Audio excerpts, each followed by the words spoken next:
Second পার্টিদের কাছে দিয়ে দেয়, ওরা হচ্ছে আপনার রাস্তায় গরু, ছাগল, কুত্তা, ভেড়া, মুরগি যাই মরা থাকে সব নিচে ফেলায় দেয়। মরা মুরগি থেকে শুরু করে মুরগির যাবতীয় মানে উচ্ছিষ্ট যেগুলো সব ফেলায় জনজীবন অতিষ্ঠ করে ফেলায় এবং আশেপাশের লোকজন অসুস্থ হয়ে পড়ে। আমরা সুনির্দিষ্ট অভিযোগের প্রেক্ষিতে আমরা এখানে এসে দেখতে এবং জানতে পেরেছি আগে এবং এসে দেখেছি যে নিষিদ্ধ আফ্রিকান যে মাগুর সেটি চাষ হচ্ছে এবং অত্যন্ত অস্বাস্থ্যকর এবং অত্যন্ত খুবই নোংরা একটি পরিবেশ এই আফ্রিকান মাগুর চাষ হচ্ছে।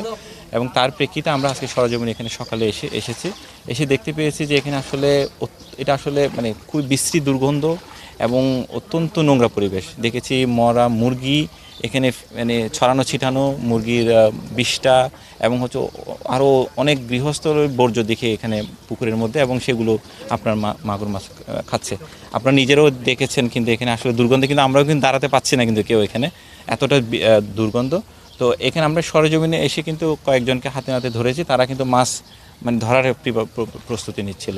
তো আপনি এই ইয়াতে এবং আমাদের সাথে কিন্তু উপজেলা মৎস্য কর্মকর্তাও রয়েছেন। তো এই আফ্রিকান মাগুর কিন্তু আইনগতভাবে নিষিদ্ধ চাষ করার জন্য।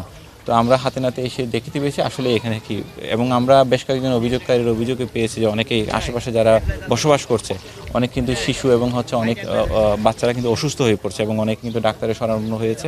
তো সেই প্রেক্ষিতে আমরা এই অভিযান পরিচালনা করছি।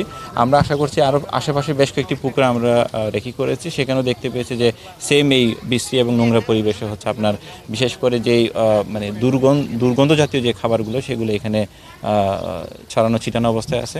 তো আমরা আসার পরপরই আমরা গাছা থানা থেকে প্রতিনিধি আছে, তারাও আমাদেরকে সহযোগিতা করছে। সিটি কর্পোরেশনের প্রতিনিধি আছে, তারা আমাদেরকে এই ওই যে মাছ আমরা জব্দ করছি সেই জব্দকৃত মাছ আমরা ডিসপোজাল করার জন্য তারা আমাদেরকে সহযোগিতা করছে।